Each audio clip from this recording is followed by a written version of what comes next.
The Bleacher Report ranked every team's offensive core ahead of this upcoming weekend's draft for the NFL.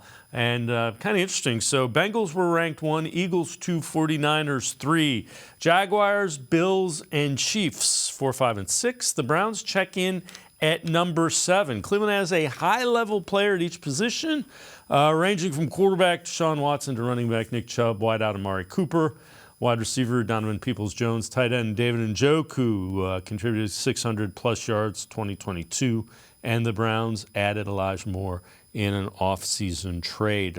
Browns ranked ahead of the Chargers, who were 8th. Let's welcome in Scott Petrak, Browns beat reporter from the Elyria Chronicle-Telegram, as well as BrownZone.com. And you look at that, 7th in the entire NFL, that makes sense. It tells you everything should be on the defense.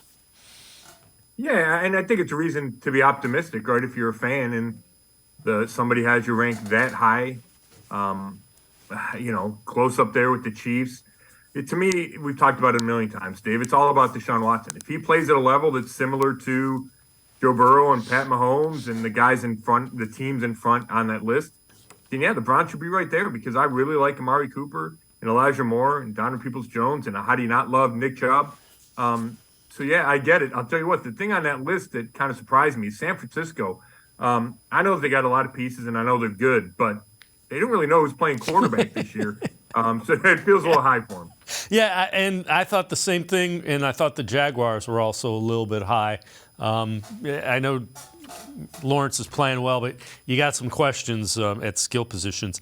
I'm very curious to see what this offense looks like and how much freedom Kevin Stefanski gives Deshaun Watson. I think those two things are going to be key to how elite this offense can be.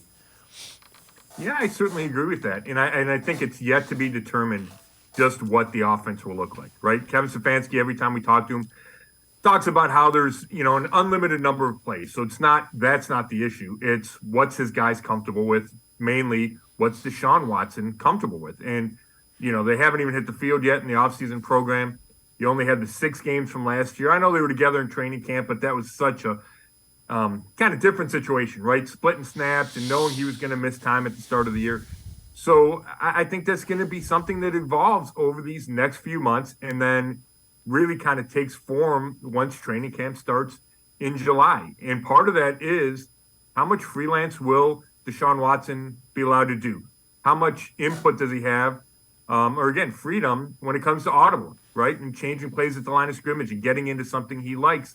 I think that's going to be really interesting because I think Kevin Stefanski has always had a lot of that control and might have to cede some of that to Watson. Yeah, he has not had a quarterback with his skill set. And that's one of the things Deshaun Watson was really good at with Houston, was recognizing stuff and getting them into the right play.